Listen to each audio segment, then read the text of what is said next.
Hello, and welcome to the Old Farm Bus Podcast. This is the back of the bus session.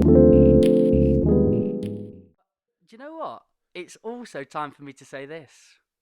Welcome. I love that we dive straight in, but welcome as well to the Old Farm Bus. Thank you for being here. And I've got my favourite person. You're in my top. I'm going to go.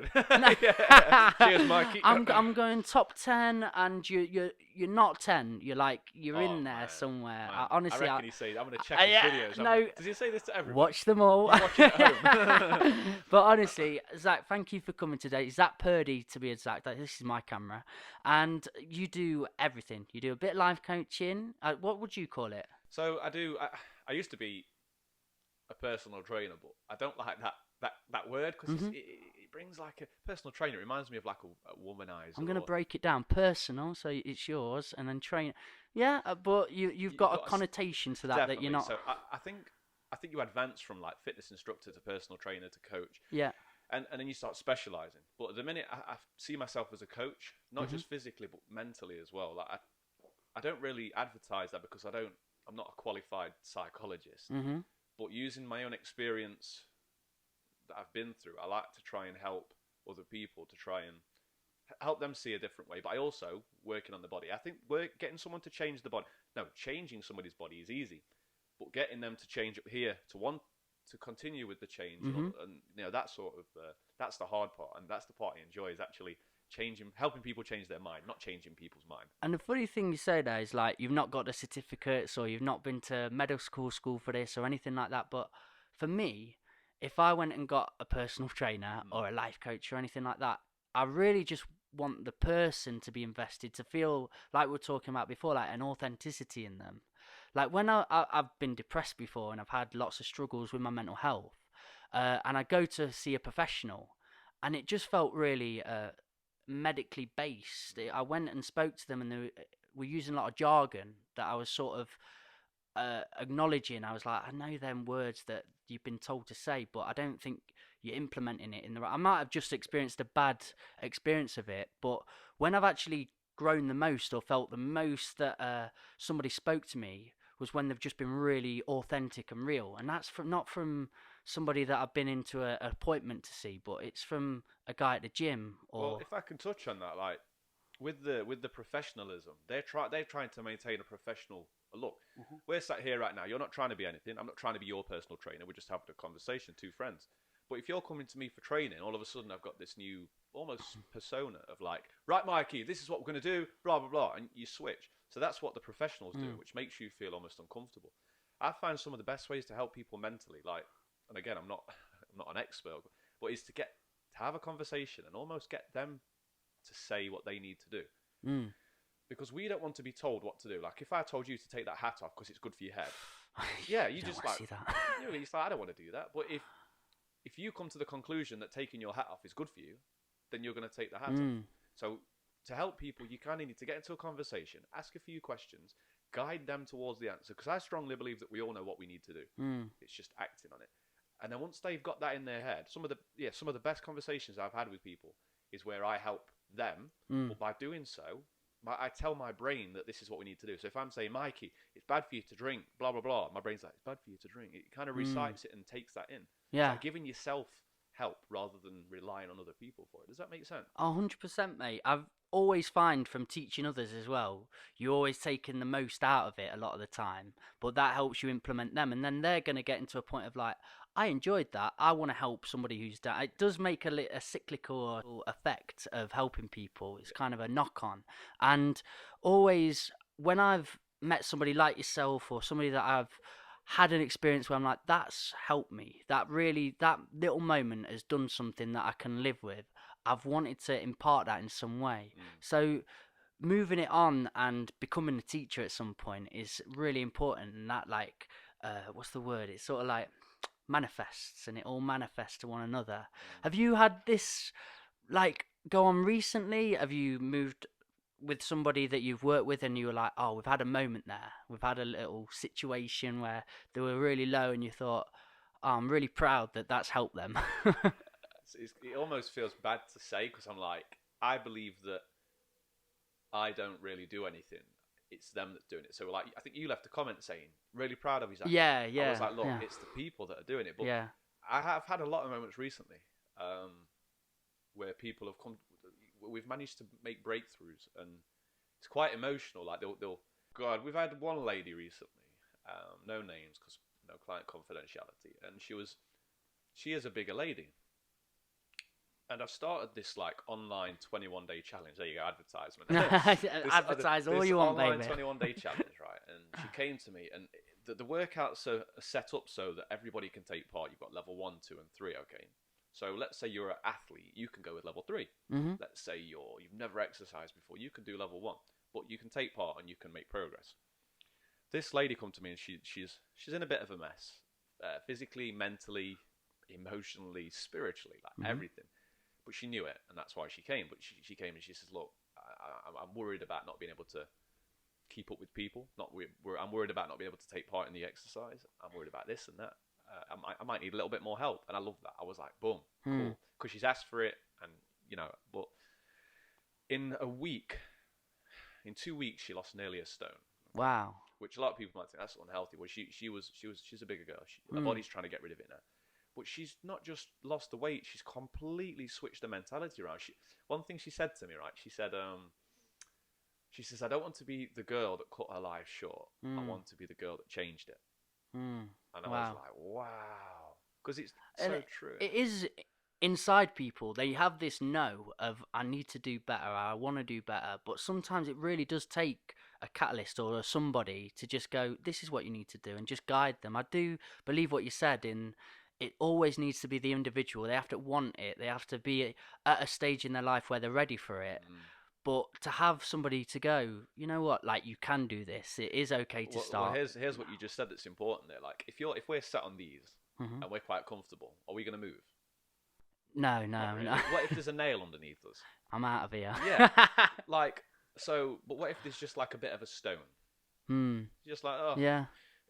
I've walked for miles with stones in my shoes. Exactly, mate. So the principle is you need to be in some kind of severe emotional discomfort to actually want to change. We all know that we should do things. Like last year, I knew that I should stop drinking, but I wasn't uncomfortable enough. I went through. We'll talk about that later. But I went through a year of drinking and blah blah blah. But I was comfortable doing it until the point where I was like, right, this needs to stop. My mood's taken a hit. My business is taking a hit. The person I am, I'm becoming a wrong person. It's that pain that gives us the stimulus to change. And she was so discomfort, and she was in so much emotional pain being who she was, that she had to change. And then you said that you need like someone to guide you, and it does help to have people to guide you, because for instance, for you setting all this up, did you just come in and just staple it all down, or did you do some research? Researched a lot. Yeah. Everyone knows something that we don't, or everyone's done something that we haven't. So we can all learn from each other. Like, I can learn from all my clients. I can learn from people younger than me. You can learn from babies. If you watch babies, it all sounds a bit strange, but if you watch babies, they act in a way that is like carefree. You can learn from that, but they've not experienced anything. So. Yeah, I mean, and it's the thing when you see somebody who's like got 1 million followers on Instagram, some good, some bad. You think they're like a perfect person. They've not been through any trials or tribulations or anything. They've just been this perfect form. And for me, that fakery like really shows. It comes out really strong. When it's a character, and this is why I really wanted to get you on, because I know you well. I've met you years before. And it's somebody that's been through something. It's somebody that's had like the Joseph Campbell story, like the hero's journey. You face things. I can listen to you. I can actually go, I want to know what you've got to say. I want to hear your advice. I want to feel that journey you've been on, because I know you've been through it. And again, you see people, especially in America, they do these self-help courses, or like make you $1 million today. And it's usually some schmuck. You watch him and they're just like doing these buzzword things or the jargon. You're like, have you been through anything, really? I mean, I'm sure they may have, but a lot of the time they don't bring it in. It's just this jargon. And like we said earlier, authenticity. And this thing with these make $1 million or do this in a short time. The enjoyment of being successful. Like, I'm talking as someone that's been successful from a position to a position, not like my end goal. Like, my end goal is to be really successful in helping people. So, but when you try and jump that journey, you lose the enjoyment. The enjoyment is the journey. It's not the destination. Like if I sat here now and gave you $1 million, you'd be happy for a few months maybe. I want another very soon. You want another very soon, but it'll die out. It's like I got this Fitbit watch. Okay, this is an example. I got this Fitbit watch last week, and I got it and I was buzzing. And now I'm like, I've got to put it on in the morning. Oh, that thing getting in the way again. And I was excited all the way up to getting it as well. Yeah, I mean, I drove an hour and a half. Don't tell Boris, but I drove an hour and a half to get it. Because it was really cheap. I thought it would be a waste of it. So when people try and sell you these quick courses, these fast courses, there's no point. What's the point? And I have felt that exact same emotion, and it is something that I've been drowned in. Is always that journey of getting something. I'm like, that'll be my end point. I'll be happy at that point. I know if I can get this, and this, and this, I'll be there. But you're just like, oh no, I got that thing, and it's and like, then, you've got another step hurdle. Yeah. It's like, okay, now where do I go? Because the thing is, with human beings, this is why people are depressed at the minute. People have lost their purpose. Whether you work at McDonald's, whether you're a $1 billion whatever, people have lost their purpose. They've got no real purpose. And I experienced this myself. As soon as the lockdown came, I got depressed. I cried a lot, mate. I was devastated because everything that I'd built, I felt like it had been stripped away. Yeah. Now I'm fortunate that I had my own business because it allowed me to say, right, I need to work out now how I can progress from here. That kept me happy. So you've seen me on Facebook. I'm quite uplifted and energetic. That's because I've kept busy. I've kept learning. I've kept progressing. When you stop progressing as a human, which goes back to the principles on about of when you achieve something, you stop progressing. Okay, I've just got a podcast with 1 million views. Yeah, you just got a podcast with 1 million views. Yeah, cool. But now I've stopped progressing. Now I need to go up again, and that's the human brain. That's in the human brain. So that's what I'm saying. These quick courses, these quick fixes, they're just not for us. And there is something we were talking about earlier as well, like just the pure love and enjoyment of doing that thing. Like I got to a stage where I was getting a few views on some of the videos I put on or things like that, and then I was just watching them figures. I was watching this number go up and down. I was like, but what is that feeling that it's giving me? And it is like this quick fix, really. The process of creating that song or writing them lyrics or making something that I'm really proud of, and I look back at it and I'm like, I created nothing. I created something from nothing, and I was so happy by that. And this was like a epiphany moment where I was like, it is just that process. It's all about that. What you've almost done there as well, which is like you say, you've all those hours of hard work of creating that thing you was on about. You've then just push that to the side to say, okay, how many views have I got? Yeah. What's this number saying? Yeah. You should be like, wow, look what I've just done. Yeah. It's crazy. It's a crazy principle, isn't it? And something you touched on earlier about the Boris thing and your business and the life that we're living, we've completely gone past that, which is amazing. How have we not managed to talk about COVID yet? But how have you been through it? How has your business been through it? And how have you coped this is the cool thing, because I've not made much money, but there's money coming in through universal claim, through all that business. So if we go back to the start, the way that I dealt with this is I put myself in the worst case scenario. This is what I do to deal with things, no matter what it is. I put myself in the worst case scenario. So the worst case scenario was I couldn't afford to live in my house anymore. I couldn't afford to eat, and I had no clients. That was my work. Family getting ill. I know too much about health. I think I know too much about health and the immune system to be able to protect my family in that way. So I was more concentrated on the worst case scenario for myself, which may be quite selfish, but whatever. That's us as humans, survival mode. So what I did then is I dealt with those situations, even though they hadn't happened. I move in with my mum, if needs be. There's people that have said, Zach, I can give you a little bit of money for food. I wasn't willing to take that until the time came, which it hasn't, fortunately. Thank God, I guess. Yeah.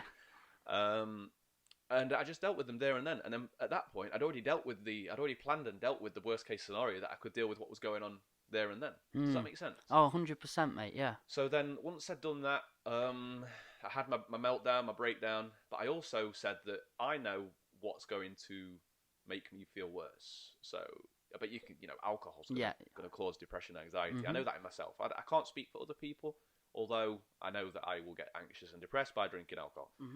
My food choices. If I'm going to be doing stuff every day and feeling energetic, I need to be putting in good foods. I need, because we are what we eat. Yeah, Like yeah, if you 100%. eat McDonald's all the time, how are you going to feel?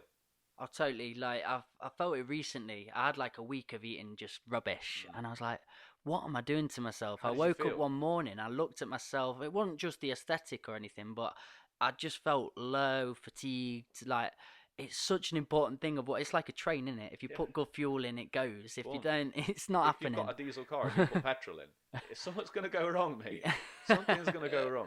I've done that. I just So- laughed in my head then because I was like, yeah, but you should learn that like one time and one time only. But I've done it like 3 times now. Oh, I mate, don't know I why. went to fill up the other day, and because I've just swapped from a diesel to a petrol. Okay. Fortunately, I think, the petrol.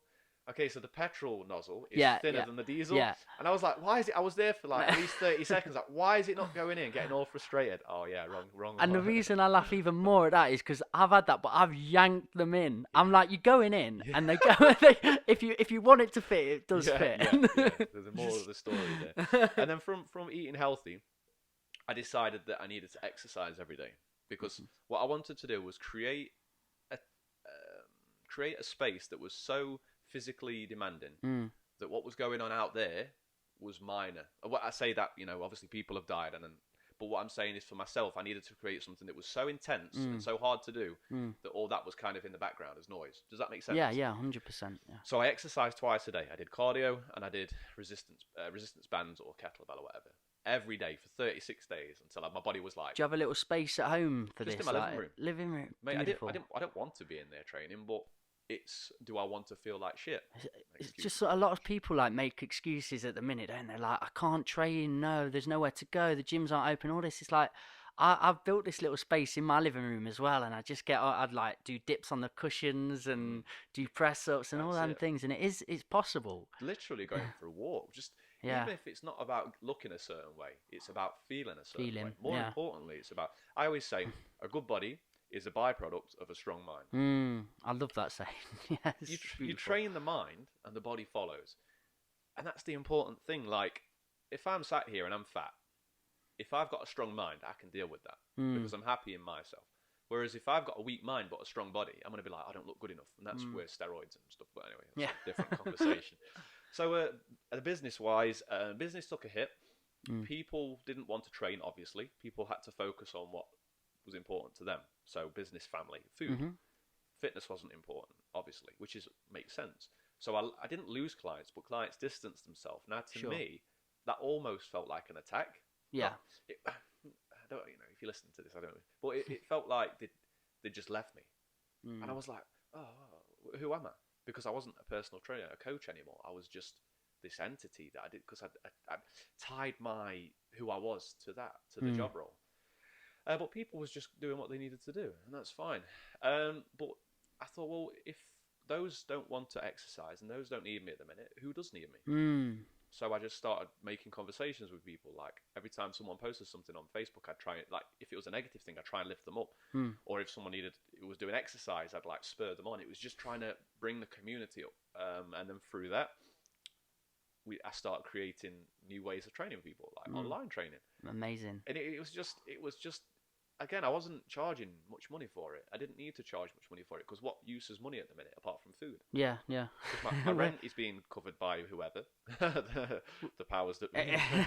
the people above. So, but what I did get paid was I had meaning, I had purpose again. And back to what we were saying earlier, people get depressed because they've got no purpose, no meaning. You need to create purpose. Like if you are a uni student and you work at McDonald's to earn some money while you're doing that. And all of a sudden that stopped, and you don't need to do uni work anymore. You need to find a purpose. Like, maybe it's just learning a new craft and doing that every day. And that's interesting, like the new craft thing, because for a long time, say a few years ago, I become a poet. Yes. Oh, really? And, what do you go by? Oh, I don't need that, baby. Rhythmical mind. Check him out. He is fantastic. Check. And I got this stature that I give myself, so I become the poet. Then I go to raves, I go to parties, but I just introduce myself as a poet, just because I'd never really had a thing before either. I'd never had a label to give myself, and I was like, I don't know who I am. I guess I'm Mikey, and that's a beautiful way to go by.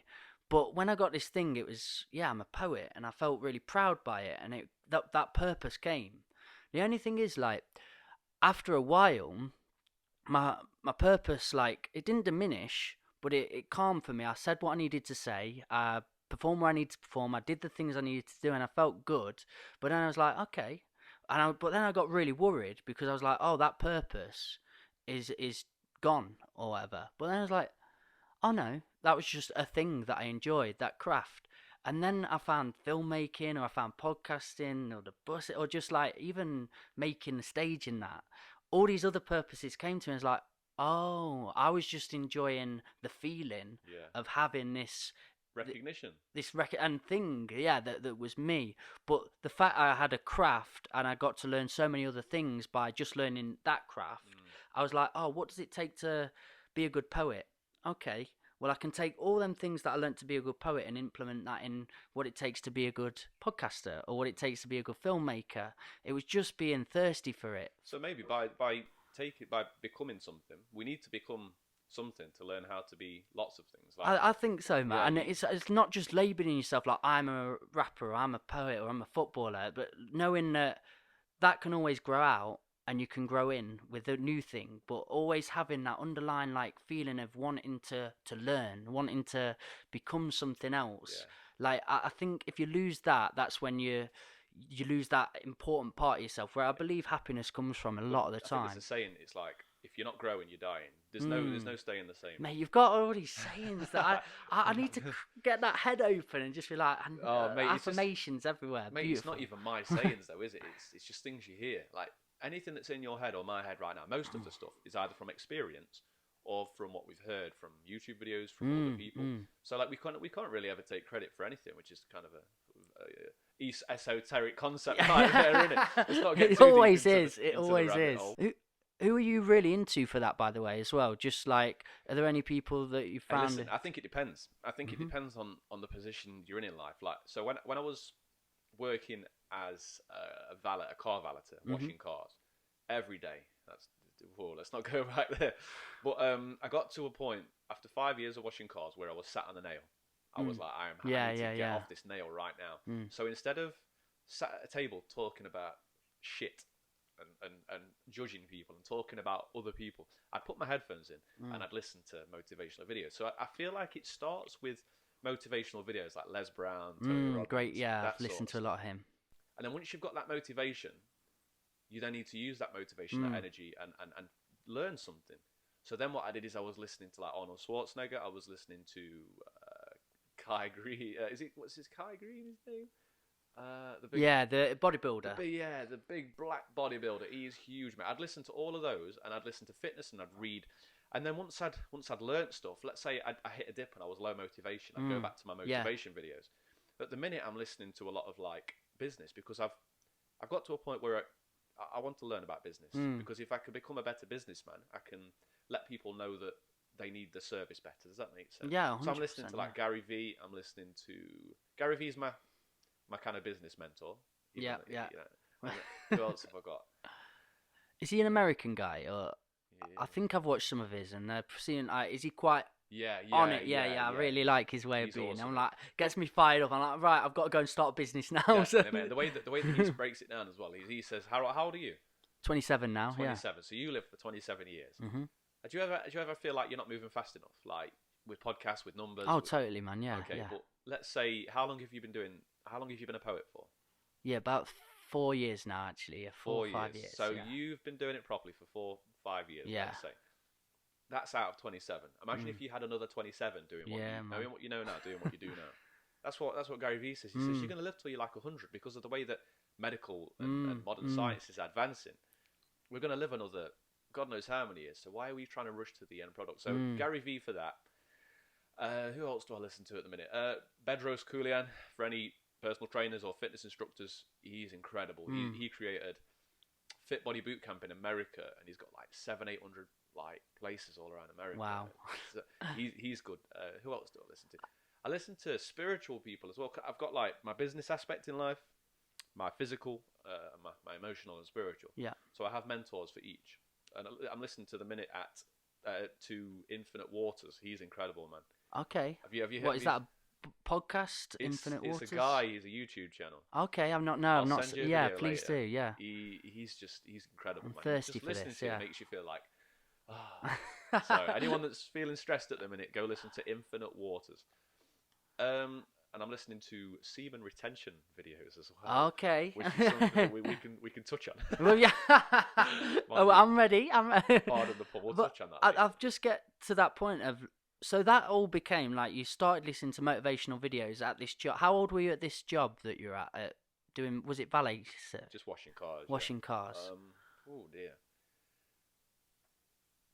I was in an engineering apprenticeship at 18, 19, I think. Got fired. I think it would have been 19, 20, 21, 23. Yeah, I think it was 19. I 19. started there. And do you think on that, like when you were 19, was it a boiling point and you just had a like clicking moment where you're like, right, I've got to change, I've got to listen to something else? Oh, okay, that would have been 23, 24, that one. Okay. Like, so I was 19 when I started there. And then, oh man, God. So what happened is through that 5 years of working there, I got onto steroids. Yeah. I was taking MDMA. Yeah. Don't endorse it. But No. it was a good time. This is a podcast for pure truth, honesty, realness. Awesome. So I'm ready to hear. I was taking all sorts of stuff. MCAT when it came out, I was drinking all the time, and I was looking good, but I wasn't a nice person. I was an awful person, mate. I don't want to interrupt your story. That the reason I find it so fascinating is because I'm going back to even 14, 15. Yeah.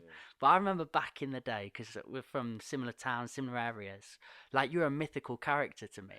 But when all the lads, because I've never been part of a clique or anything, but I'd just go out when people were out. But when people were like, oh, Zak Purdy's coming down tonight, it was like, yeah, that adrenaline thing came in, because I was like, I think something's going down. No one used to let me to parties or anything. Yeah.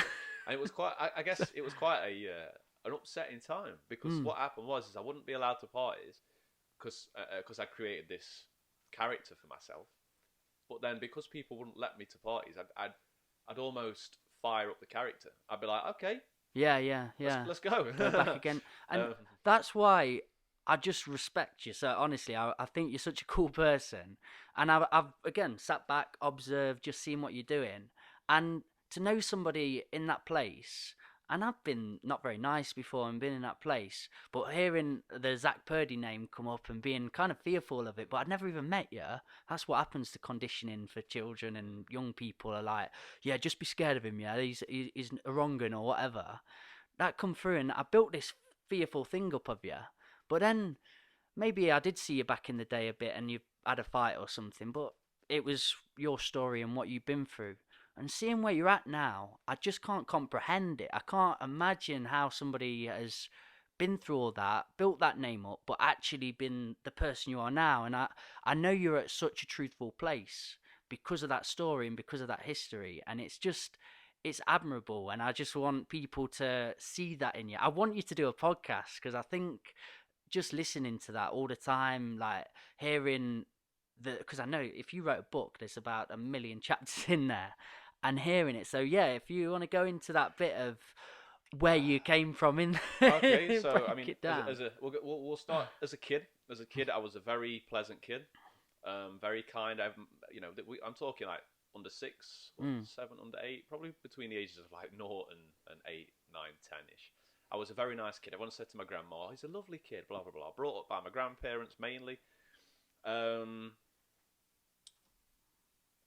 yeah, I was a nice kid. And then I got to 10, 11, got into year 7, developed 7, 8, developed severe anxiety at 8, 9. Wanted to become I was hanging around with the rough ones, so I wanted to become a rough one. I wanted to create a character that people was afraid of, because it gives you recognition, gives you a sense of power. What do you think drew you to hanging with the rough ones as well? Do you know? I get on with everybody. Yeah. Man. I think they was the cool people. Yeah. So as a kid, you're like, okay, who's the cool people? who can I stick to? Yeah. And so I stuck to them, but I never really connected with them. I was just doing what they did. Doing what they did, man. And then I think I had my first little scuffle in year 9. One of my friends, my rough friends, he got into a bit of a scrap on the field. So I tried to separate them. I Yeah. was like, oh, no, come on, guys. We don't want none of that. And then he turned around and he kicked me. So I, just out of instinct, I walloped him in the nose. Wow. And then I was like, what have I done? So I ran around the field to avoid the dinner ladies. And I ran into classroom. I'm sat there at dinner, like, shitting myself. Like, oh. Yeah. And then that was my first. Then it was like, oh, the buzz. You get addicted to the buzz. So I started to, a couple of fights here and there at school. And then it was really leaving school. I didn't really have a drink or anything until I was like 16, 17. People were already drinking at that age, and I was like, I'm not really bothered. Yeah. But then, again, I was just doing what everyone else was doing. I was creating a character. 16 to 20, hanging about with a group of people, and we was all good people, and we still are good people, but we was trying to fit into society, and at that time it was when like adulthood came out, kidulthood, fighting films. Okay, yeah, interesting, man. So and there was Skepta, he started to come out. Yeah. So we was like, oh, we need to do this. We need to wear balaclava, bandanas. Yeah, yeah. So we started fighting. We drunk a lot, a few drugs here and there. Got to 18, 19, really got into the drugs. Mainly MCAT when that came out because it was legal. Yeah. And everyone was like, well, if it's legal, it went wild around here, didn't it? It was insane, chaos. Mate. Women, everything. I think that was a big turning point in society. Again, it could be due to that conditioning, what we see on the films, what we see out there in the songs, and all those things. And as soon as it got introduced, I remember everyone just went mad on it. And I was always one in school. I wanted to be in a clique. I wanted to be appreciated and part of something, but I was also one, because I lived on a farm or lived a bit differently. Yeah. I didn't as well. Yeah, I did stay out of it. I was always like, no, I'm going to go for a run or something like that. And I did stick out of it, but I felt I was missing something as well. So you're made to believe when everyone else is doing something and you're not doing that something, even if it's good or bad, you're made to feel like, you naturally feel like you're missing out. So from those days, 20, I became a very nasty person. I shaved all my hair. At this point, I'd shaved all my hair. I remember that day. I was trying to create this character of. I was quite fat at that time. I wasn't the most attractive physically or as a person. Not to bloody look at you now, man. But yeah, not that. Yeah. See, it comes from within, mate. If you're a good person, it shows on the outside. And I was just a nasty person. Did nasty things. So I can't really remember much of my early 20s. From the early 20s, I was cleaning cars, I was taking lots of drugs, I was on steroids, I was all about looking and being somebody. And that's where I got into training. And through getting into training, I realised that I really put everything into training. Like, I loved it. Again, it gave me a purpose, like we were speaking about earlier. I was like, I need to know everything, I want to know everything. And then I started training other people, because they'd say, oh, you've got results. Can I train with you? So where was that first? Was it to do with aesthetic for you to start with? It was. I got into it because I wanted to attract women. Yeah. I wanted to attract more women because my friends was all getting all these numbers, as we call them. And I wasn't attracting very many women because I wasn't a nice person. Yeah. Anyway, so I thought if I get a six-pack and a chest, then I'm going to draw women. And then from that, it became more of a healing process. I think exercise really helped me to heal. Physically, scientifically, it helps the brain to make connections, and it helps everything to become better. So therefore, you're going to be a better person because what's on the outside, what's on the inside, you're going to portray on the outside. I started helping people train. They were seeing results, and I was like, I like helping people. Yeah. And it kind of came from there. Do you ever listen to Jordan Peterson as well? Yes. And he's got that book, and the first thing's like tidy your room.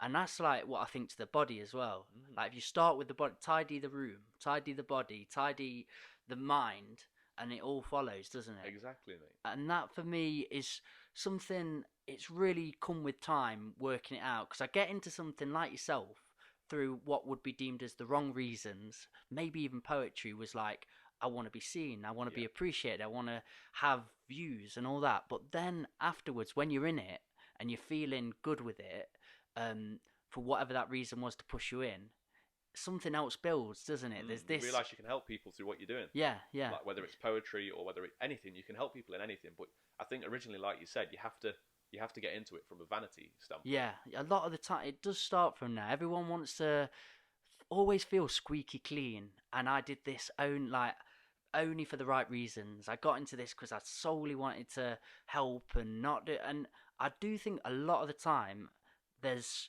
a vanity aspect behind it to start, and that's not a problem. If we say it's okay, we're built up in a first world industry, we've been brought up in normal conditions, schools, all these things, we've been grown egos, we've got like given characters to live, address that, be cool with that, and after that the good stuff follows. Yeah, man. I think It's like you don't go into something because you know you can help hundreds of people. yeah, As a kid, how do you know that? Because you're not shown it. you want to be seen, don't you? As a kid, Yeah, you've of always course. got like, I'm here, everybody. Like Even as an adult, we still want to be seen. Like, I think you can feel it more. And the best like performers that I've seen, like I love the Streets, I love so many musicians that I've been to see live.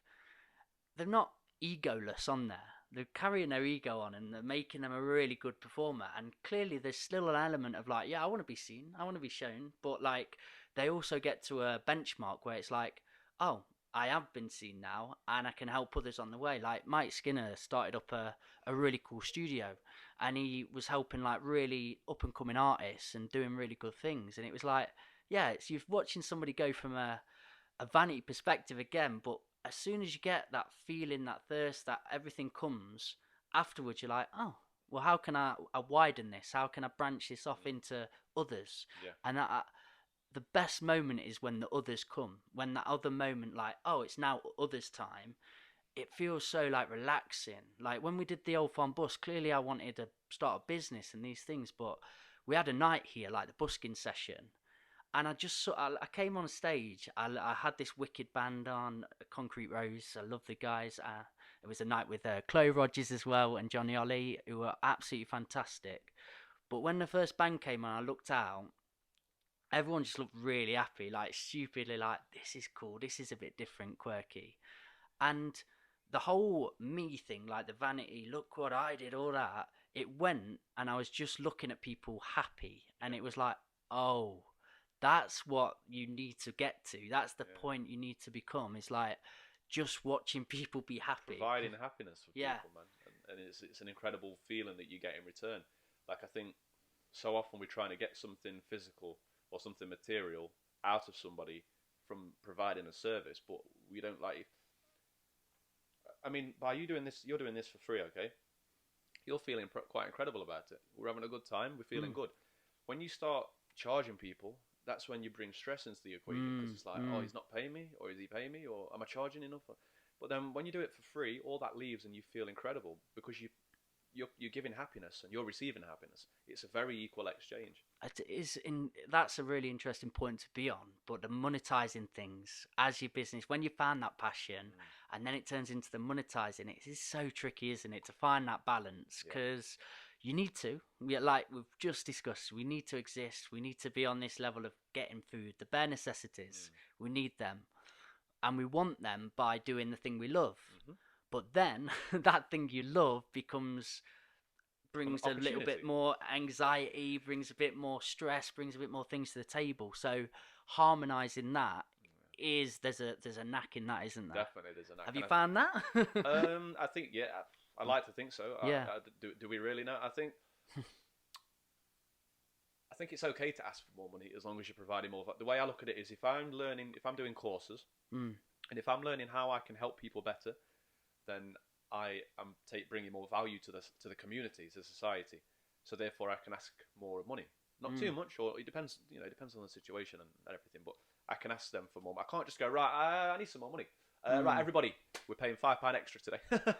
It doesn't work. The like beauty of the thing you've got is like, what is the value of health, or what is the value of you? And if you work with me, and I actually went back and didn't have that week of eating pizzas or whatever I did, but I looked at myself in the mirror, felt good, when I was better in my work because I felt good, and all these things, there's so much value on that I really would enjoy implementing that in my life. What you've got is two businesses. Let's take my business, and let's take McDonald's.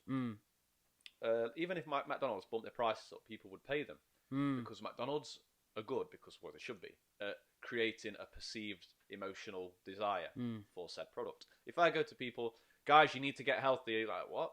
Now, if I say to you, if you was to get into exercise, why would you do it? Feel better, look better, be better. feel better. Like generally, that'd be most important to you, to feel good and not wake up feeling like. Give me an example. If you didn't exercise, how would you feel waking up? Yeah, lethargic. You feel crap. Like you can't be productive. You can't be the most successful Mikey Markham if you're not feeling good. So you need exercise and healthy food in your life, not only to make you feel good, but to progress what you've got going here. See, that's what you need to be able to do is let them see that you're providing feelings and emotions, not just a service. And that's what McDonald's do really well. Because like, think about it, you go to, as a kid, like, oh, should we go for a treat? Oh, let's go to McDonald's and have a happy meal. Yeah. Happy, they're providing emotion. And the thing is, it's obviously tangible, like with having a McDonald's and they've made a bigger burger, so they're charging £6, £7. Yeah. You could be giving a service that's really good and priceless. Like it's hard, it's not as tangible, because you could be making somebody feel loads better, looking loads better, but they don't see it in themselves as well, and they're like, he's just put his price up a tenner, but what's he doing extra? And they don't sometimes know what they're getting, because so you need to give that across and say, look, this is what I'm providing you with. Yeah, this is it's what I'm just doing it's for you. interesting, and again, we're local businesses. The same with me going to a school. I had to charge, like, put a price on, and I really didn't know what to do at the start. I was like messaging everyone around, like, what did you do, and when some people coming back with these massive prices, to be totally honest, I was like, I'm not comfortable with that. But they're like, you don't understand what that could do to a child in that school, just one kid or something like that. That could be a really valuable, amazing lesson. Again, there's no price on that, like what you're giving. But yeah, to trust, you've got to just trust yourself, haven't you? Again, at the same time, if you're not comfortable charging something, we know where we should charge from for each industry. But if you're not comfortable with charging something, you're probably not at that level of value. Completely. So like, if I start teaching now, could I charge what you charge? No, of course I couldn't, because I haven't got the skills that you've developed over the last X amount of years of teaching. So you're worth more than I am in that sense, because you can provide more value to the children. So it's just about seeing where you are, working your way up, and adding value as you do it. Interesting thinking about your first client that you ever had. My mum. Like, amazing. And how did that sort of feel and go down? Because I'm guessing you did go into that professional mode. Or did you? I don't know how it went. I did. Yeah. How did you feel it was actually happening? Your thing was becoming a thing. Do you know what? It never. I think me personally, sometimes I can get too, because I'm quite open anyway. Yeah. So the service I provide is almost sometimes too personal. Like, but it's like sometimes I have to remember to maintain some kind of professional. Like, because if we're too friendly, you're not going to listen to me telling you what to do. And if I do tell you what to do in a wrong way, as a friend, you might fall out with me. But as a client, I might need to be stern with you to get you to go away and feel pretty shit about what I've just said, so that you can say, okay, maybe he has a point. So it's kind of balancing the level of professionality and the personal aspect of it. But I don't think it ever. I think I'm only now learning to be more professional, not just during, but looking professional. So you've got my brand and everything going. I can't answer that one, to be fair, mate. I don't think I can answer that one. That's fair. It's a hard one to answer. It was one for me. Like again, it never. When I had my first session in a school, and I was honestly sweating bucket. I'll tell you a little bit of the story because it's quite funny. But I went to work at a PRU in Nottingham. What? Sorry, is that a PRU? So it's a pupil referral unit. Yeah, okay. I'm sure you must have been to one at some point. Maybe. For the naughty boys. So schools now working in like academies. So there's 5 schools in this chain, and then all the naughtiest ones get sent into this building, and that was the building I got sent to on my first ever school day. It was because this woman saw me at a festival. It was Why Not? Yeah. And I performed, and I did this long poem about football and my dad, and it's quite an emotional piece. And it was in my prime of doing it, so I was really giving it some. And she just sat there, and everybody else was sort of nodding, but she was like intense, like looking in. And I could feel a connection. I could feel something was happening there. Yeah. And she come to me at the end. I knew she was going to come to me at the end. I knew she was going to come and say something. But and she did. She came on. She just cried her eyes out. She was just like sobbing, and we had a cuddle. Is that how you got into teaching then, just through that moment? Honestly, yeah, it was like the most beautiful feeling. We had a cuddle, and she just went, you've got to come in and just speak to these lads. I just need you to speak to. And I get like shivers thinking about it a bit. And it was a beautiful moment, and massive love to her, Ruth. So after the festival, it was like 3 weeks later. I was like, "Are you sure?" Because I was naughty at school. I mean, I don't know if you want me in here. I don't know if it's going to work. I didn't do well in education. All these things. I was trying to talk her out of it, and she's like, "You got to. You're coming in. I'm taking your number. I'll pay you now if I have to. I'm just getting you in." So I went in. I got my best clothes on, as you can imagine. I got a little backpack. I looked so daft, honestly. I know how I looked. I have my little cap on, trying to be cool, but also like smart. So I goes in, and there's just a group of 5 lads, and they're proper sitting back. You can imagine it. And I walk in, and she's just done this big, massive preamble of like this poet that they're having today, and how excited they are, and they should be anyway, and it's going to be amazing. I get up, I go, "Hey up, everybody! I'm your poet today," and and this first lad, and he still speaks to me now, and he won't mind me saying his name, Kanan, went, "Fuck off, mate."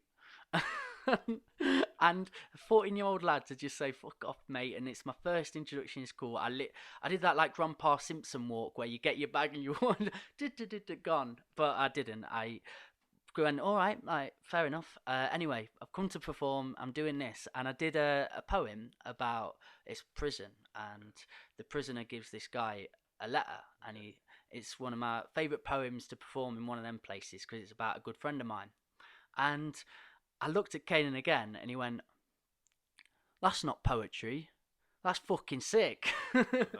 And this connection just happened, and instantly from that we had the best session I've probably ever had at a school, and it was my first session. But we were just vibing, we were chatting, all these like things were coming out, and this is the best bit for me. Like at the end of the day, like Kanan went, "All right then, I've got something for you." And the teacher, again, she just kept crying all the time, but she like looked at him, she's like, "He's never wrote any, he's been here 2 years and he's never wrote anything." But that was a lie, because he'd just not shown anyone. Yeah.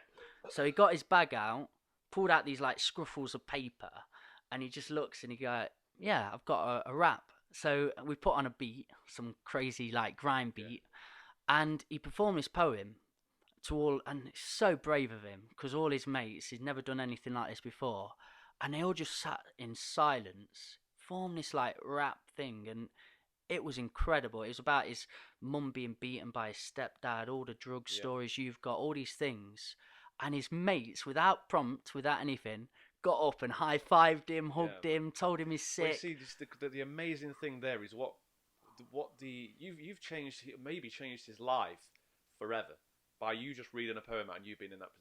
So I imagine it like this: everybody has a little fire inside of them. So what's his name again? Kanan. So he had a little fire inside of him because he was writing. Everybody has that fire. I don't care who you are, you have a fire. What you've just gone and done is you've just gone and splashed your words, okay, can either be oil or they can be water. So if your words are negative, blah, blah, blah, that's terrible. You're never going to be able to do that. That's water. You're putting their fire out a little bit. You're distinguishing it slightly. But if your words are positive, it's oil. You're lighting that fire up, and that's what you did, man. I like it. Enlightening. Enlightening. You lit his fire up. And again, it's them moment. You never have to think you're the catalyst, you're the moment, but just them having mini moments through their life is going to create a big fire. Yeah.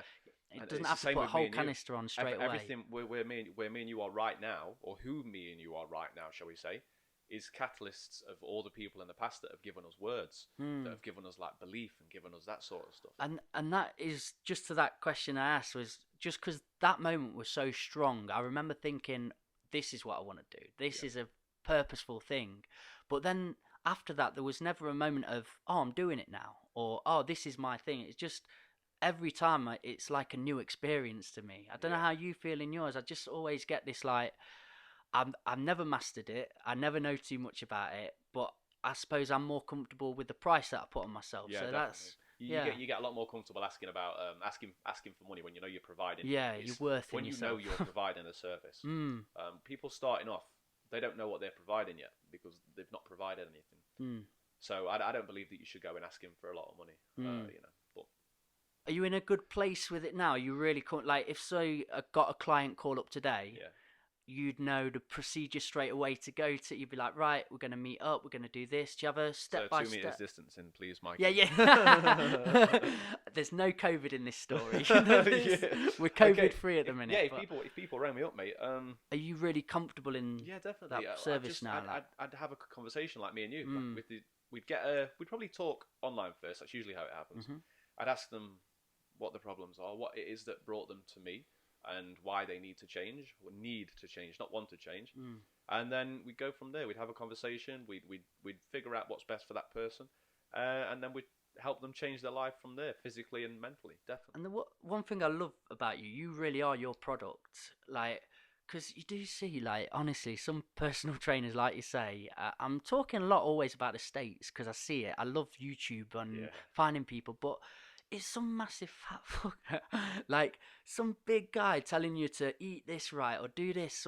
This has happened a lot of things I've watched. I'm like, how do you have that authority though? Like, no, I'm not gonna get truth in that. I'm not gonna get a realness there to believe that you're doing that. So why do it myself? You can't tell anyone to do anything that you're not doing yourself. I love watching your Facebook all the time and just being like, I'm eating this today, I'm doing this, and it's like, yes, he's really truly going. This is what you've got to do, because like if your clients are sat there and they're not seeing you eat this, or they're not seeing you exercise, how do they know that you're doing it to tell them to do it? Like, we can only listen to somebody that, like, if you try to tell me how to be a personal trainer, I'm not going to listen. If I try to tell you how to do podcasts, it's not going to work because I've not done it and I don't know how to do it, and you're not seeing me knowing how to do it. So the brain goes, well, he doesn't know what he's on about. I don't respect or trust him.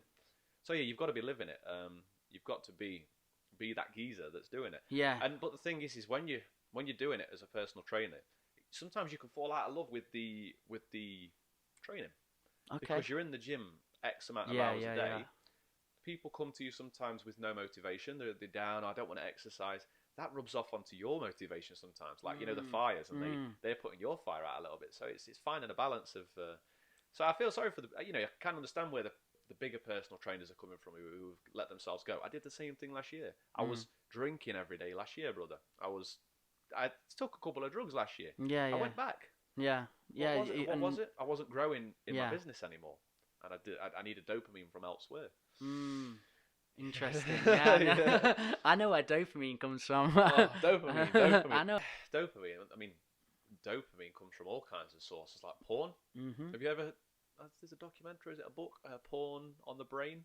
How porn affects the brain. I think it's on Netflix. I've scrolled past it basically. Worth to read into, mate. Like, porn, what it does is it releases this surge of dopamine, this fake surge of dopamine that we're supposed to get only when we see another naked human, we'll call it. Okay. So, like, it depends what you're into, because then that gives you the urge to go and procreate.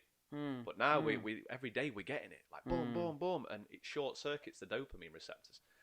So for those that don't know, dopamine is like something that makes us feel good, that makes us want to go get something. Okay, so like we were talking about, when you progress in your career, you get dopamine. You get dopamine from recording or writing poetry. Dopamine, when porn short circuits the dopamine receptors in your brain so that you can't enjoy anything else in life.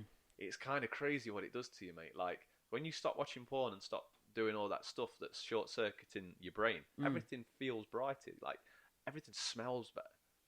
Like, I've been doing semen retention now for nearly 4 weeks. So say when you watch some porn, ejaculate, whatever it is, when you get like this quick, is it a quick fire of dopamine then? Is it? Oh man, porn itself, looking at it, releases. I'm not an expert. Releases dopamine. Okay. Ejaculation releases a cocktail of hormones into the brain. Okay. Everything into the brain. So you get the first, like, a spike of it started, and then the other side's like just a big cocktail of it. Okay. And if you've got these hormones, any hormone too much in your body is going to offset the body. Okay. So it's like, if you become it's not saying porn's a bad thing in its essence, just there, but the addiction to, like, the overuse of it. So I'd go as far as to saying porn is a bad thing. It's just itself. a bad. Okay. It's like chocolate. Is chocolate a good thing in terms of health? No, it doesn't actually provide any nutritional value, I don't believe. No, nice. It's nice. Porn, does it provide any health benefits? No, it just provides instant happiness. Instant gratification. Okay. So that having. Do you think there are people that can have that chocolate bar though, that bit of porn, and be pretty good in their life, or would you just eradicate it with all people? Okay, that's not for me to say. Everyone's open to make. If you're watching porn every day and you're depressed, you might want to look at the correlation. Yeah. If you're watching, if you're masturbating every day, I'm talking to men, I'm not talking to women because I don't know how women work like that. But as a man, if you're ejaculating every day and you're waking up and feeling depressed, lethargic, no motivation, you definitely need to look at the correlation between feeling that way and ejaculating too much. There's a lot of science that goes into it. There's a lot of spiritualism that goes into it. We could sit here and talk about it, but I mean, the sperm cell, the actual sperm cell itself takes up to 90 to 100 days to actually fully mature.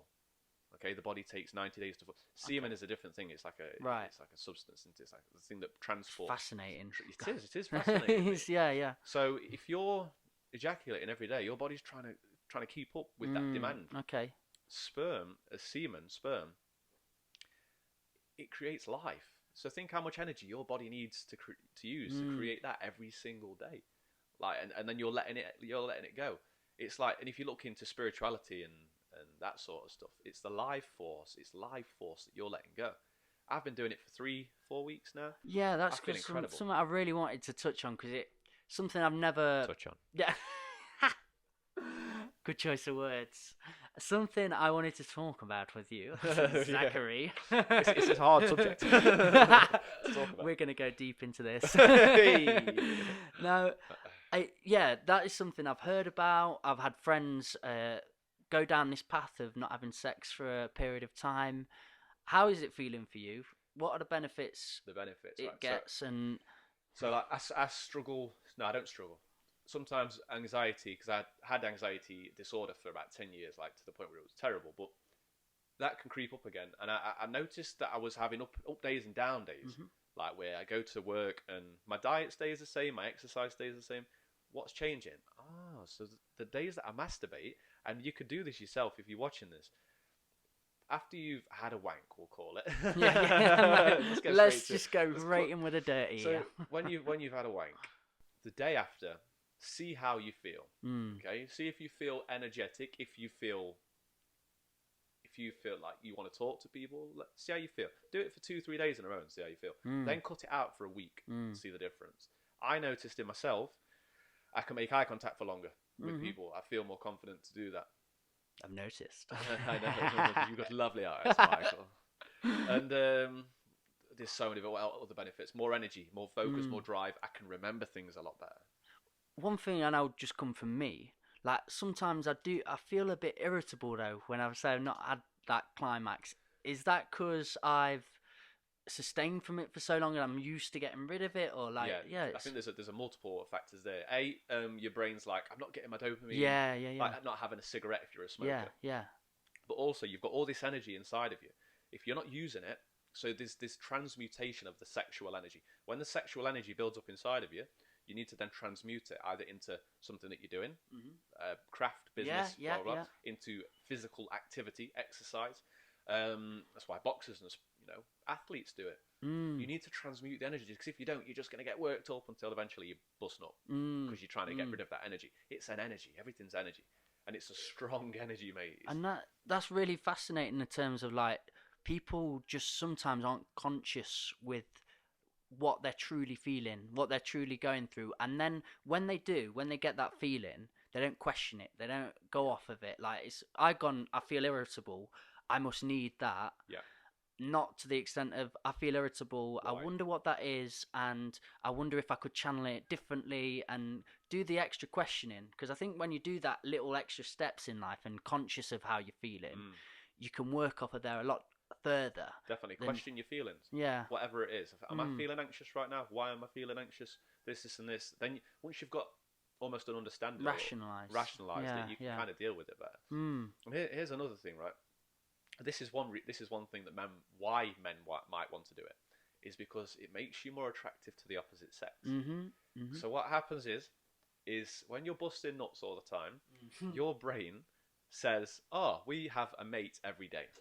We are because your brain doesn't know the difference between. It's the same stimulus. So your brain's like, yeah, we're procreating, we're making babies every single day. So it doesn't need you to be attractive to the opposite sex because it thinks you're getting it. If you're not getting it, you're not ejaculating. Your brain says, hold on a second. Why are we not attracting a mate? We need to do something that's going to attract a mate. Now, attracting women is not just about wearing Gucci or doing this. It's signals that we give off. So, like, if we're like, hi, they're going to be like, who is this guy? If you're sat there and you're confident and you're making eye contact and your eyes are glowing and your skin looks healthy, because holding your seed, semen retention makes your skin better as well. It makes everything better. Women see that subconsciously and they're like, I like him. Why do I like him? I guess you'll probably even give off more pheromones because you've got all these hormones. Testosterone increases. My voice has got deeper. I've noticed my voice gets deeper. It is insane, mate. Okay. So by doing it, your brain tries to get you to attract a mate. So if you wanted to do it for a reason, and that might be your reason, but just you need to try it. You could still have sex, okay, if you've got a partner. Yeah. You just control yourself. Yeah, because that's what I was thinking, especially in partnerships. Like, you'd have to both sort of mutually agree to that and come to a conclusion of how you're going to still satisfy one another's needs, but still be working on that principle. And that's... Well, check this then. If you're busting it all the time, I bet you've noticed this. Men will have noticed this. When you have sex with a woman and ejaculate, you lose interest almost straight after. Yeah. Your brain it's wired differently. Yeah, it's a biological response for you to not bust any more nuts because you've already done what you need to do, and you don't want to waste that energy. So you get sleepy and you roll over. But if you don't for a while, if you don't ejaculate for a while, you're going to create a better bond with your partner because you're building up those feelings of love again as a man, because men and women love differently. Women is oxytocin, fresh, keeping it. Men is vasopressin.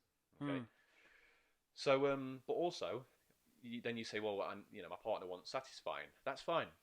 Satisfy her doesn't mean you need to ejaculate, and you're going to experience a better quality of life, a better quality of relationship just by doing that. The thing about your job, which is so awesome, like I really like I prefer calling it a life coach because it is so many elements. Say if you've got a little pie chart here, you've got the science to think of, you've got the practicality to think of, you've got the spirituality to think of.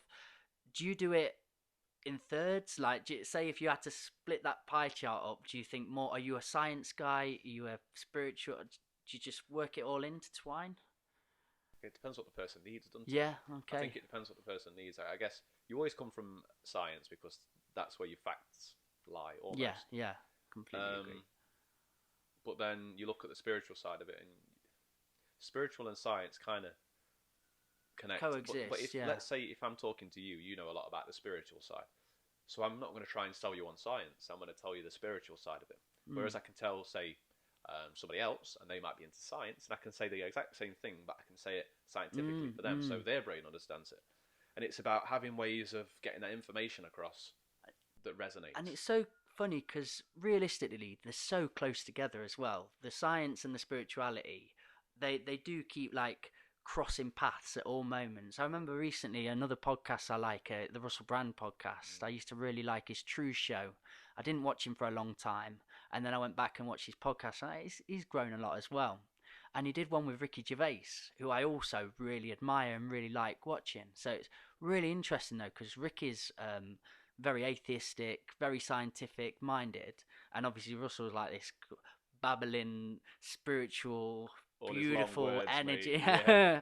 But they come together, and again, like they have this moment where they're so on the same point, they're running down the same line, and then one goes towards God and one goes towards science, and they just get this little blip in the conversation.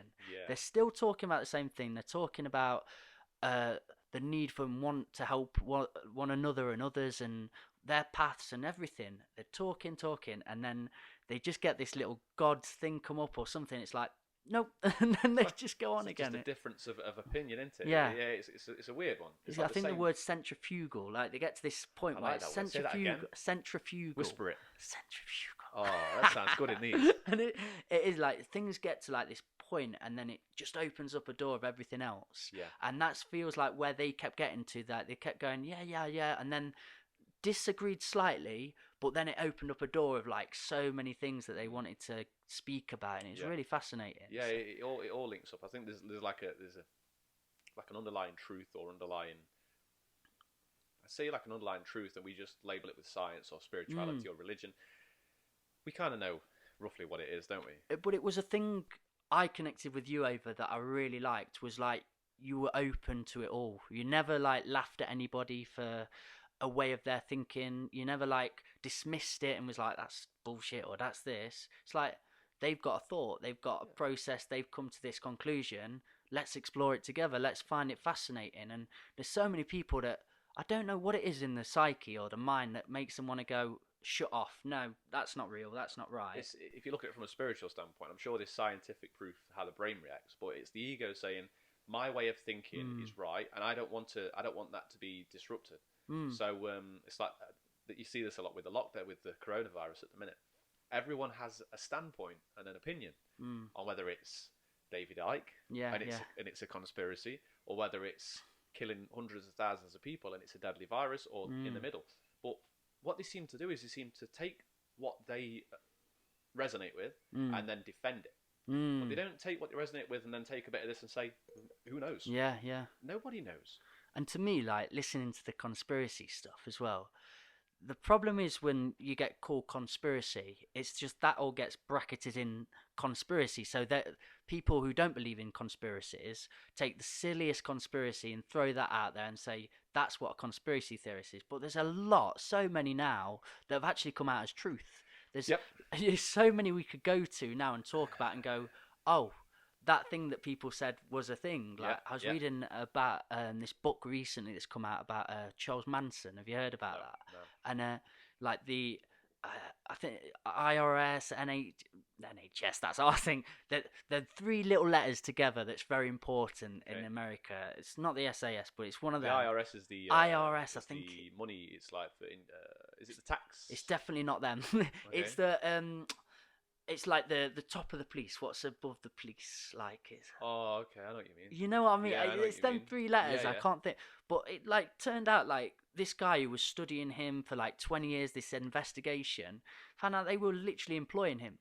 It's this, and it's come out. There's been a Netflix documentary on this soon, and all these things. And he was going in. I've heard this on a Joe Rogan podcast, and it's fascinating because this guy was awesome. But he was finding out these things where he'd go and basically groom hippies, but bring them into this like mansion or this like cult or commune, but they'd be the IRS, not them, but you know what I mean. The free letters. We're feeding them acid and feeding them things and doing experiments on them. Wow. And these are things like, if you say that and we didn't know this was the truth now, you'd be like, silly, whatever business. When things come out, you're like, oh yeah, but that's not a conspiracy, and it gets taken out of that. But it's this is the way I look at it, mate. Is so many conversations. I look at it this way. Am I in any position to say that this is right or this is right, like fully, and argue the point? No, not in nearly any situation. I try not to argue with anybody because there's no point. It's like two opinions going head to head. Nobody knows the real truth. Even if you watch something on Netflix that you saw on YouTube, like, how do we know that's even the truth, that they know the truth? The truth is a very funny little concept. I just think we should not get attached to opinions at all. Yeah. I like this saying the other day. I wrote in my latest song that I was trying, but I was like, opinions are faulty because if you don't budge, you judge. And I was dead proud of that. I was like, get that down. Opinions are faulty because if you don't budge, you judge. Yeah. So if you're not going to move on your opinion, then you're just going to judge somebody else for it. And you're going to be a very unhappy person. Like, I'm so much happier by not attaching myself to any belief because I don't have to defend. The red button, please, Zachary. Sorry, the camera. I'm going to get a good camera one day, mate. I'm going to get this camera that just keeps on filming. I'll get it. I think it's that button first nowadays, and then that one. There we are. He's back. Are you back? He's back. Lovely. Oh, I'm all tangled up. Hey. It's the cameras are just a really nuisance because you can hack them and make them film unlimited. But this one's like unhackable. Apparently, I got the only one that you couldn't hack. What was we? We were talking about just how people stick to their opinions, stick to the thoughts, and they just attach themselves, build characters from that. Yep. And to be totally honest, there's been moments, even now, in my old 27 years of living, where I've felt somebody talking, explaining something that I'm really like the other way in my mind at, but then I've felt wanting to snap at or wanting to say something. I'm like, what am I doing? Like, maybe just go on their side for a bit, listen, start coming around and bringing them not back round to you, like think what I think, but just then giving them others' perspectives after that. Don't need to change. Like, I had this opinion years ago where I wanted to change people, get them on this side of the way of thinking. But then it was like, understand people, and if they're happy in that way, let them be happy in that way doing. But if people seem down and off, then no, you've always got an alternative or another perspective to be given. Yeah, definitely. Like, just by being open, you allow yourself to grow more as well. Like, if you're closed off, you're like in a fish tank. Yeah. If you're saying, "No, this is my opinion. I don't believe anything else," you're in a fish tank, a small fish tank. If you've got an opinion, because we all got opinions and beliefs. I think belief is a key word. Yeah. What you say, I don't really care about these beliefs and opinions. They're not true. I just enjoy them. I enjoy them. I believe that I'm a personal trainer. I enjoy that. Well, I don't even know what that means. but like, we are, by opening, you're in like in the ocean. It means you can grow bigger. A fish in a fish tank can only grow to a certain size with closed beliefs and opinions. A fish in the ocean can grow twice as big. So by leaving yourself open to opinion, you're going to be able to grow more. Did you hear that guy in America as well? Who this black guy was working basically in the KKK in the end. Right. He converted. I think it's gone to like 300-400 people now. And it started with one guy, and he went on this talk show, and he was just such a charismatic, interesting, cool guy. And also on the talk show was this KKK guy. And afterwards, they went for a drink, and the guy was like, they didn't know he was in the KKK, but they went for a drink, and the white guy, the KKK guy, went, "It's really crazy. I've never spoke to a black person or shared a drink with them before." Yeah. And he went, "Why? Like, what?" And then the guy got his card out to show that he's in this KKK, and and they had this conversation, and then suddenly they become like, the guy gave him his number and said, "Listen, if you ever want to talk about it, if you ever want to, meet up again, let's do it." Yeah. A week later, they had he gave a phone call and said, "I'd love to like have another drink with you. I'd like to share a moment." Yeah, man.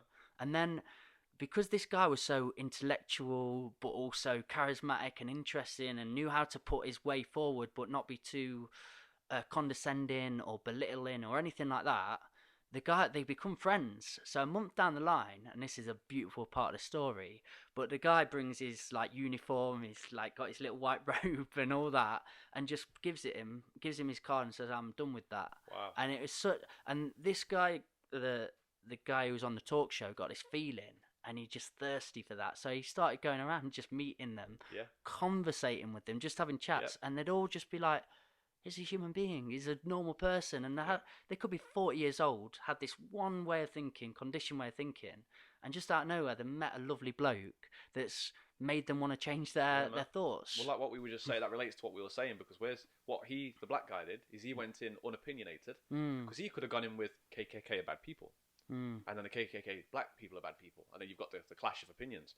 Black guy went in and said, "Look, I don't think you're a bad person. I think you're just a bit misunderstood." And he just went in and listened to the person, and by doing so, it's a great technique to deal with complaints in business. Like, if someone's got a complaint, you hear them out completely, and then you relate with them, and then you work together to solve the solution. And that's what the geezer did. He just basically said, "Look, I know there's a problem. Tell me about it." "Oh, okay, yeah, I can see where you're coming from." He probably even related to the KKK person, the black person did. Yeah. And by doing so, you relate to someone, you create the connection. It's funny what you can achieve by just being human, like just being yourself. Yeah, it's like common sense, but it's so not, is it? It's like, completely. See what happens. Be human. Yeah. We get t-shirts. Let's be human. See what happens. Yeah. Mikey Morgan. Dive into it. Just go about it. Do your thing and see where it goes. Speaking of being human, where do you think we go from here in terms of the coronavirus? Mate, it is the weirdest time I think, well, we're ever going to live in at the minute. Like, I think my grandma and granddad, I talk to them, I go and meet them. I'm 6 meters apart for them. Yeah. But they're just like, we've never lived through anything like this. We've never been through it. Like, they've had wars and things, but felt like a different thing for so many people. So with acting, like this podcast now, I was talking to you before, I was like, I'm sorry if I'm a bit weird, but I've actually not spoke to anyone other than my mum and dad, grandparents, and Chrissy for about 2 months. I go into like shops and people are scared of you, really, and it's not anyone's fault. It's just alien at the minute. It is, and like, I think I have to remind myself of that sometimes. I'll be walking down the street, and someone will purposely like really move out the way.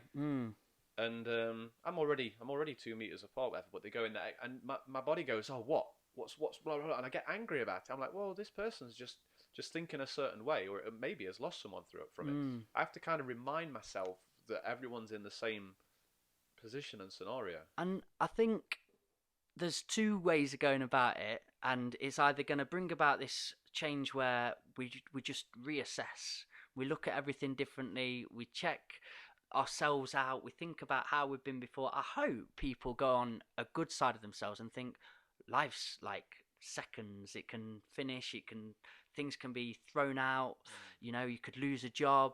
I know so many people that have lost jobs now and things like that. It's so precious, but they were doing something they didn't even like, and they still lost it. So I'm just hoping people go, you know what, I'm going to give it my all, I'm going to really go for it. So what you said there, if they feel that they know things are you feel things going back to normal now, can't you? You know already. Yeah. You can feel things. I can't see it fully. I feel glimpses of normality. Yeah. But I think there's been such a spanner thrown into the works that something's coming out of this for the good or the bad. That I'm uncertain on to say what. But my want, when I talk to people, when I discuss it wherever I go, I'm gonna say, like, imagine like that McDonald's job you were doing. You nearly lost that. Like, this is what I wanted didn't to even say. enjoy that. Come back to me now. Yeah, go there for you it. go. So basically, if you feel scared about going back to your job, think about your job, and think, when I go back, how am I going to feel? Not the people, looking forward to seeing the people. How do you feel about doing the job you're doing? If you're scared and you don't want to go back, you feel like some kind of wave of fear of like, I've got to go back to that place. You know you've got to change. And you should use that. You should use that. Like we said earlier, it goes back to the start of the podcast. If you feel that pain, that nail, you need to move off that nail now. Now is the perfect opportunity. And I genuinely think this has been a wake-up call for so many people. It's what we were living in, a way of thinking, it doesn't matter how much time, like, let's just keep on doing this, it'll build for a bigger purpose, and then suddenly it's gone. You've got to reevaluate, re-step, and you're like, you know what, build that purpose now, let's get to that goal, let's start working on it all the time now, because it's just so precious. And I hope that's where people go, but I do also fear it's going to bring a bit of an ugly side out of people, which things like this always can. It can tilt, and they're going to just be more fearful of others, or more like segregation. Yeah, I don't think it's going to be one or the other. I think it's going to be a bit of both. Yeah, depending on which way the scale tilts. It'd be interesting to see. It will be very interesting to see. I'm really fascinated by things though. Like, I spent a lot of my life like really invested and becoming part of things. A better part of myself now is where I just become the observer a little bit more and just take it for whatever it is. Yeah. I don't get too involved. I don't get in fights on Facebook. I don't tell people what they're doing or anything like that. But I'm just like, isn't this weird? Isn't this a fascinating part of life? Like, how am I going to maneuver with this and just enjoy it for what it is as well? Speaking of enjoyment, what's the 3 things that you're looking forward to going back to? Like, that maybe you didn't think that you were going to miss, but you really can't wait to get back to doing those 3? Like, proper gym. Like, actually really? Into a gym. Yeah, because I mean, I know I don't want to show it, but there's that community there I do really enjoy. There's just something really nice, like, in my day. I don't like to live too structured. I have little rituals, like get up, have a coffee. I always have that coffee.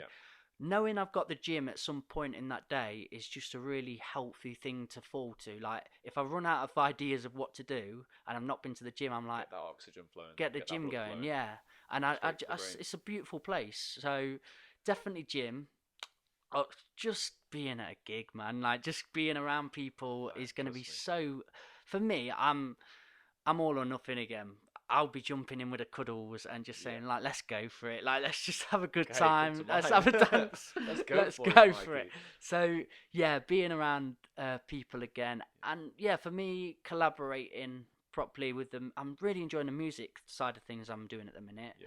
So I just have a few people around at the house, work on a new track. I'm learning Logic at the minute, this music recording software, and I feel I've just got to that, do you know, grips where you don't know it, but you can have people around and actually record and have a yeah. good time. I couldn't mix and master very well, but Not yet. I can do it. Yeah, exactly. Not yet. I can do all the good bits. So they're my three. Have you got a 3.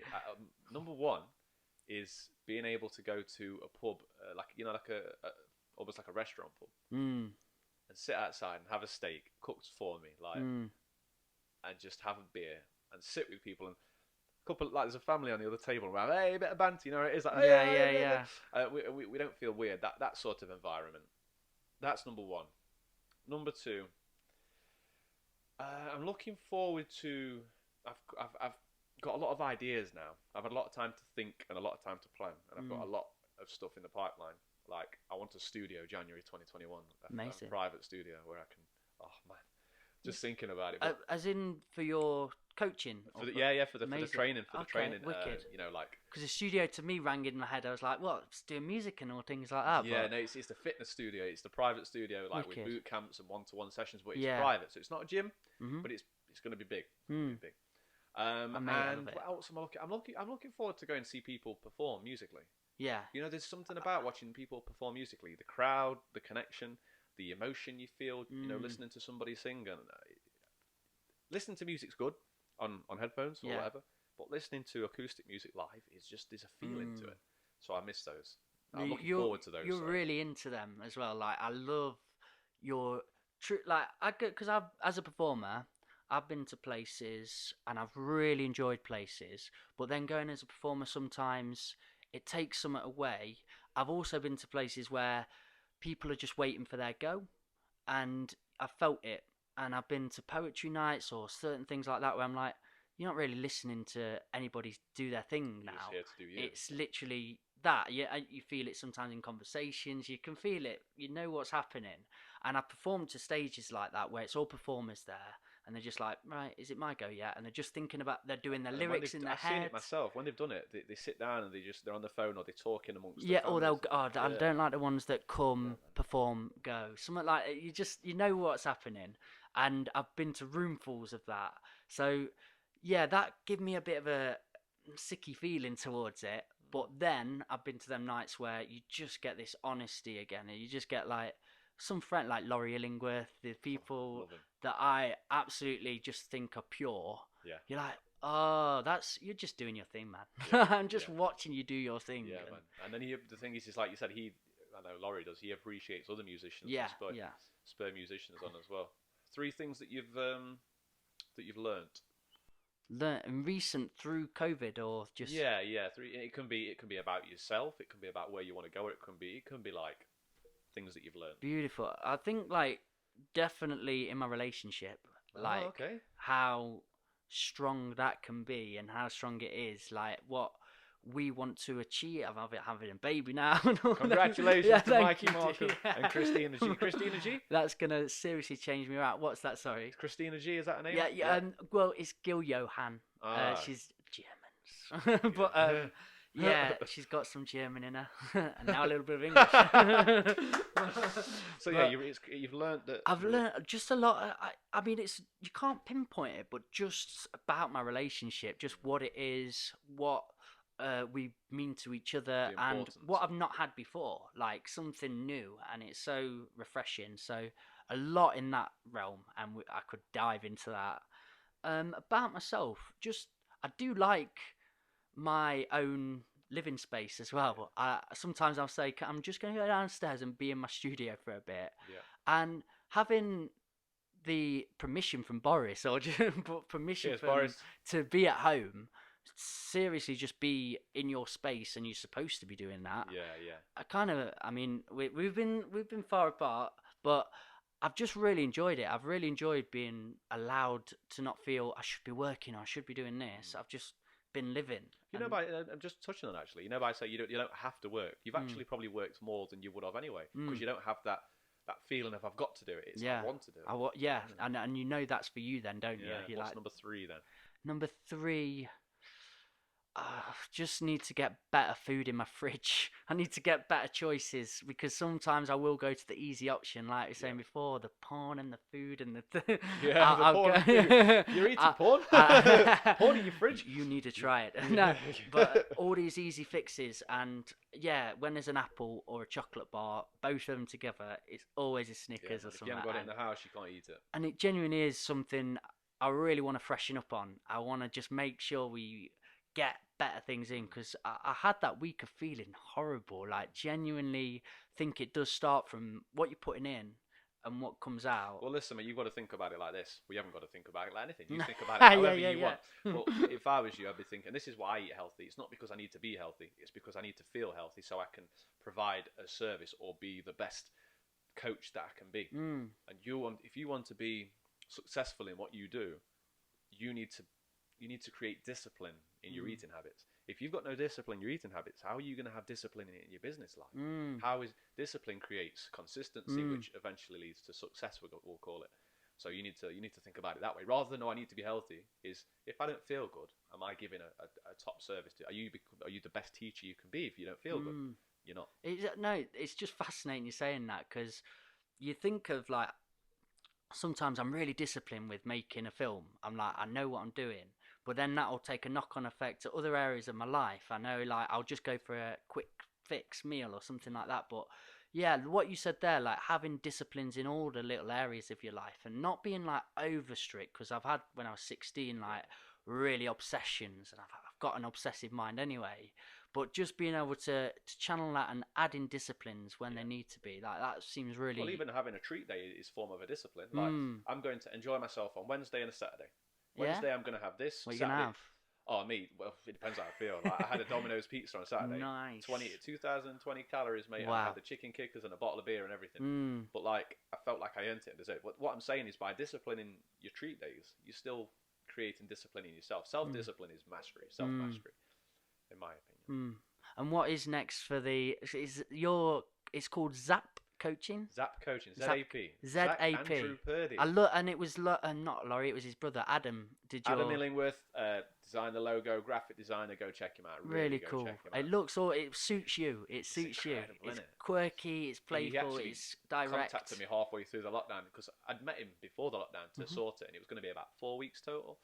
So he says, he messaged me and sent me the things halfway through, and that lifted my spirits completely. I was like, wow. Yeah, it's happening. Yeah. So where's from here? From here, mate. Online coaching. I want to kind of transition to online coaching. Still do my in-person training. Limit my spaces to people that really want it, that need it. And then I'm also going to be doing online boot camps as well. Group session boot camps where we can create an atmosphere. Everybody can lose weight together and achieve the mental state they want together. And then January 2021 is when I'm going to have the studio. Mint. Yeah. Mint. So have you got that in your calendar? You're like, we're hitting That's here. it, mate. Yeah, that's it. I've already been buying equipment and stuff before wow. the lockdown. It was weird. Amazing, man. It was kind of weird how it was almost, like Noah's Ark, and God sort of said, you've got to do this, this and this, because there's going to be this coming. It was almost as if I followed certain feelings, and then it led me to kind of be able to deal with it better, which is kind of weird. But you're always a character that's always building anyway, though. You're going to build. Like, you seem like somebody that's preparing and going forward with what you want to do. Like, if you don't achieve what we said at the very start of the podcast, like the goal, I know you've probably got lots of goals, but like the goal, just knowing that knowledge that you put everything in you could possibly do to get to there is enough a lot of the time. I could die happy tomorrow knowing that I was on the path. Yeah. Not at the destination. Yeah. Now, if I get to 80 and I look back and I'm like, wow, I didn't achieve anything, then that's when I'm like, wow, that scares me. And that horrible sinking feeling you get where you're like, I stopped and I didn't need to, because I was just enjoying it, but because I wasn't feeling I was getting the views or the recognition or I just cut it off. And it's like, but man, you were loving it, you're enjoying it. Die on the journey. Yeah. Don't give up and live to feel regret. I There mean, you go. what? Yeah. And On that note, on that note, On that remember that. Write that down. Do you want to say it again? can't remember it, bro. We'll have to rewatch that one. Shoot for the stars, land on the clouds, Brilliant. baby. Brilliant. Honestly, it's been beautiful having you on. I'd love to do this with you many a time. Definitely. I'd love you to do your own, whatever you want to call it, whatever you're going to do. I think even like my friend Ryan, who he works for Leicester City, he's such a lovely guy, man. And he's got a podcast out called Be Happy. Yeah. And he just does 10-minute little slots, but once a week, 10-minute slot. And he's just talking about how he's actively tried to make someone happy that day, or did something. I'm all up for it, mate. I'm all up for it. I love talking about I'm myself. really looking forward to hearing what's next. So, big love, man. Thank you for being on the Old Farm Bus. Virtual hug. Back of the bus session. Virtual hug. You're a beautiful bugger. Happy days. Bye, everybody.